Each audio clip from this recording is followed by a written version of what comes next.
mais à plusieurs reprises. Ma fille Léa était assise à la table des enfants silencieux essayant de se faire invisible. La fille de ma sœur Camille nommée Chloé était assise juste à côté d'elle. Elles ont le même âge mais sont le total opposé. Chloé est la star de la famille avec ses félicitations à chaque trimestre, son programme pour enfants surdoués, son talent au piano, elle est la petite fille prodigue. Léa est différente. Elle est dyslexique. L'école est un combat pour elle. Elle fait énormément d'efforts mais la lecture ne vient pas facilement. Mes parents n'ont jamais compris. Ils n'ont jamais essayé de comprendre. Lors de la fête, ma mère a fait teinter sa coupe de champagne avec sa fourchette pour attirer l'attention. C'était l'heure de la grande annonce. Nous voulons remercier tout le monde d'avoir célébré 40 belles années avec nous et nous avons une nouvelle passionnante à partager. Mon père s'est levé en souriant chaleureusement à Chloé. Nous avons réfléchi à notre héritage, à la transmission de ce que nous avons construit au fil des ans et nous avons décidé que notre petite fille Chloé héritera de la maison familiale en Provence ainsi que du fonds fiduciaire de 250 000 € que nous avons établi. La salle a éclaté en applaudissements nourris. J'ai regardé Léa dont le visage s'est instantanément décomposé. Elle baissait la tête essayant de ne pas pleurer devant tout le monde. Ma sœur Camille rayonnait de fierté. Merci infiniment, ont-ils dit en ajoutant que Chloé chérira cet héritage. Ma mère n'avait pas fini son discours. Elle a regardé Léa droit dans les yeux. Nous aimons nos deux petites filles mais Chloé a montré un véritable potentiel, une réelle intelligence. Elle fera quelque chose de significatif avec cet héritage alors qu'il serait gaspillé ailleurs. J'ai senti mon sang ne faire qu'un tour. Léa est une gentille fille, a ajouté mon père, mais soyons honnêtes, c'est l'idiote de la bande. Elle se contentera probablement d'une vie simple car elle n'a pas besoin de ce genre de responsabilité qui dépasse ses capacités. L'idiote. Il l'a dit à voix haute devant 50 personnes à propos de ma fille de 12 ans. Léa s'est levée brusquement de table et a couru vers les toilettes. Je l'ai entendue éclater en sanglots.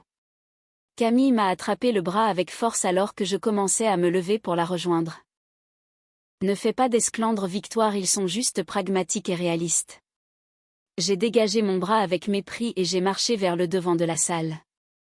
Tout le monde applaudissait encore, célébrant l'annonce, totalement inconscient du drame psychologique qui venait de se jouer.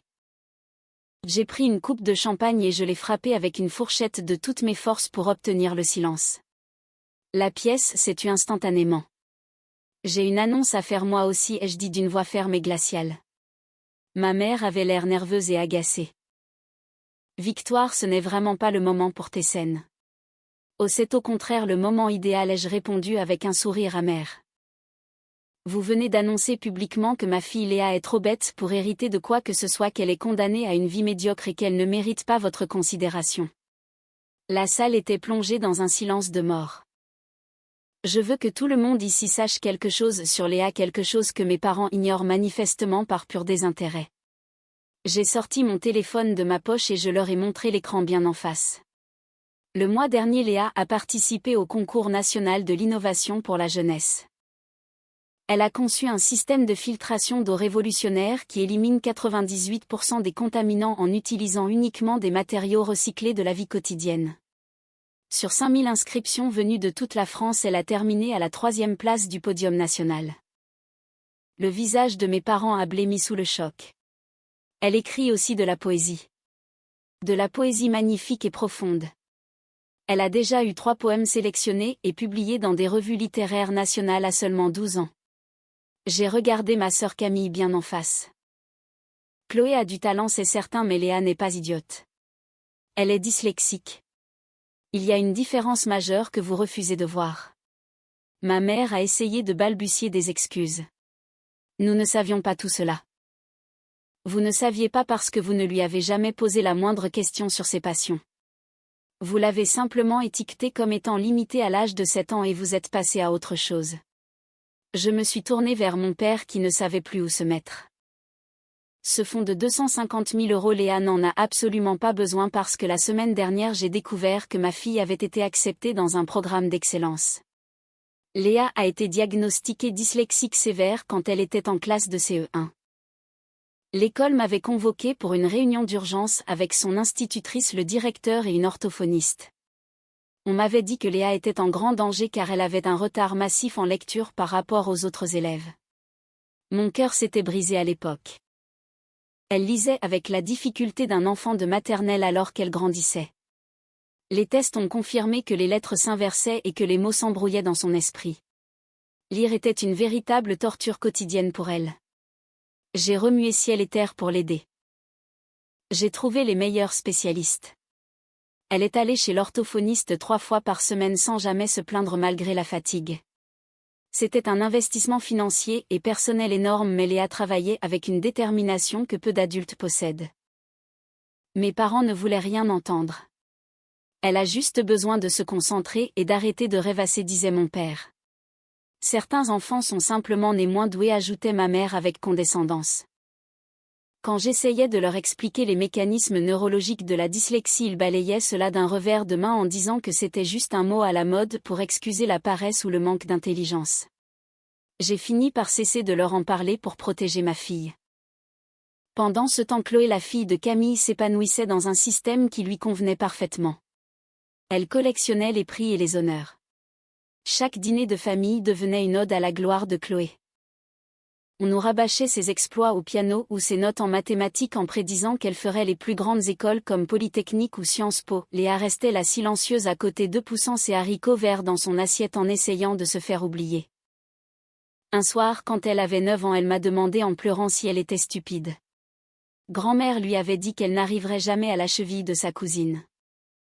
J'étais entrée dans une rage noire et j'avais affronté ma mère qui s'était défendue en disant qu'elle était simplement réaliste et que tous les enfants ne pouvaient pas être des génies.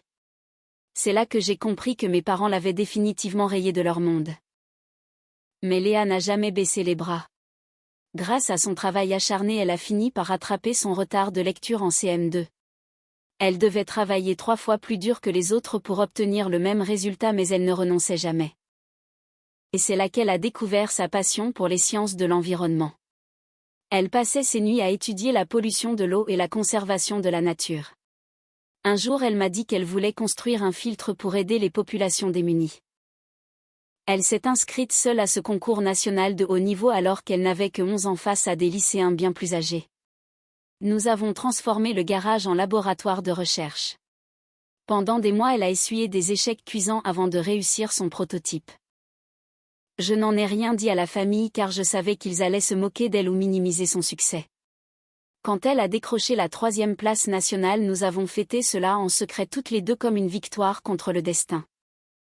Puis sont venus ses poèmes où elle exprimait sa souffrance d'être différente. Une éditrice a remarqué son talent unique et l'a publié. À 12 ans, elle était déjà une auteure éditée.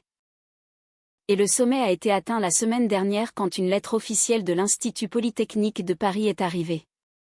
Ils l'invitaient personnellement à rejoindre leur université d'été pour jeunes talents scientifiques après avoir vu son projet de filtration.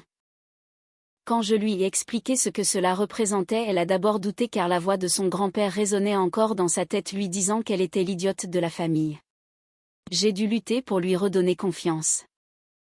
Alors quand mon père a appelé pour annoncer cette fête et cette répartition injuste des biens, j'ai su que le moment de vérité était arrivé. Le soir de la fête, j'ai vu la détresse dans les yeux de ma fille face à l'arrogance de Chloé et à la méchanceté gratuite de mes parents. Quand mon père a prononcé ce mot insultant devant tout le monde, j'ai décidé de briser le silence. Après avoir révélé ses succès à toute l'assemblée, j'ai vu mes parents s'effondrer de honte. Polytechnique est l'une des institutions les plus respectées au monde et il venait de traiter de cancre une enfant que cette école s'arrachait. J'ai regardé ma sœur et je lui ai dit que si elle était heureuse de profiter de l'humiliation de sa nièce pour s'enrichir, elle me dégoûtait. J'ai refusé leur argent et leur maison en leur disant que Léa se construirait une vie brillante par son propre génie sans leur aide. Je suis allée chercher ma fille dans les toilettes, je lui ai pris la main et nous sommes sortis sous les regards médusés des invités. Dans la voiture, Léa m'a demandé si je pensais vraiment qu'elle était intelligente. Je lui ai répondu que son intelligence dépassait tout ce que ces gens pouvaient imaginer. Je lui ai rappelé que des génies comme Einstein ou Spielberg étaient aussi passés par là. Elle m'a alors annoncé avec un immense sourire qu'elle venait de recevoir la confirmation définitive de son admission au programme d'excellence. Nous avons pleuré de joie ensemble sur le bord de la route.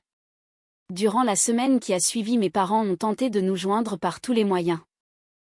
Ils ont fini par venir frapper à ma porte avec un Nouveau Testament proposant de tout partager équitablement. J'ai rendu le document à mon père sans même le regarder.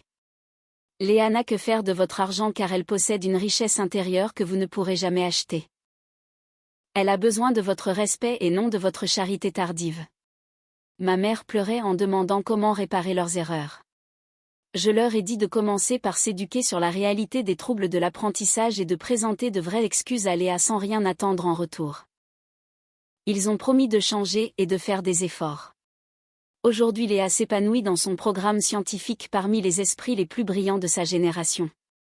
Elle est la plus jeune et la plus admirée. Mes parents essaient de se racheter en lui envoyant des messages de soutien et en s'intéressant enfin à ses travaux. Léa est polie mais elle garde ses distances car elle sait maintenant que sa valeur ne dépend du regard de personne d'autre que le sien. Elle a appris que sa différence était en fait sa plus grande force et elle avance vers un avenir radieux avec la certitude qu'elle est capable de changer le monde. Cette histoire est un témoignage poignant sur l'importance du soutien parental face aux préjugés familiaux et scolaires. La dyslexie est trop souvent perçue à tort comme une limite intellectuelle alors qu'elle cache fréquemment des capacités cognitives supérieures et une créativité hors norme. En France comme ailleurs, le système éducatif et les traditions familiales ont tendance à privilégier un seul type de réussite académique, ce qui laisse de nombreux enfants talentueux sur le bord du chemin par manque de compréhension. La réaction de cette mère qui choisit de défendre l'honneur et le talent de sa fille au prix d'un héritage conséquent est un acte de courage exemplaire. Elle nous montre que la dignité d'un enfant et sa confiance en lui valent bien plus que tous les biens matériels du monde. L'humiliation publique subie par Léa est malheureusement une réalité pour beaucoup d'enfants atypiques et il est essentiel de briser ce cycle de dénigrement. Que pensez-vous de l'attitude des grands-parents qui ne s'intéressent au succès de leur petite fille que lorsqu'elle obtient une reconnaissance officielle prestigieuse? Auriez-vous eu la force de refuser un héritage de 250 000 € pour marquer votre désaccord avec des valeurs familiales toxiques? Selon vous, comment peut-on mieux sensibiliser notre entourage aux troubles de l'apprentissage pour éviter de telles injustices à l'avenir? Partagez vos réflexions et vos témoignages dans les commentaires ci-dessous pour aider d'autres parents dans cette situation.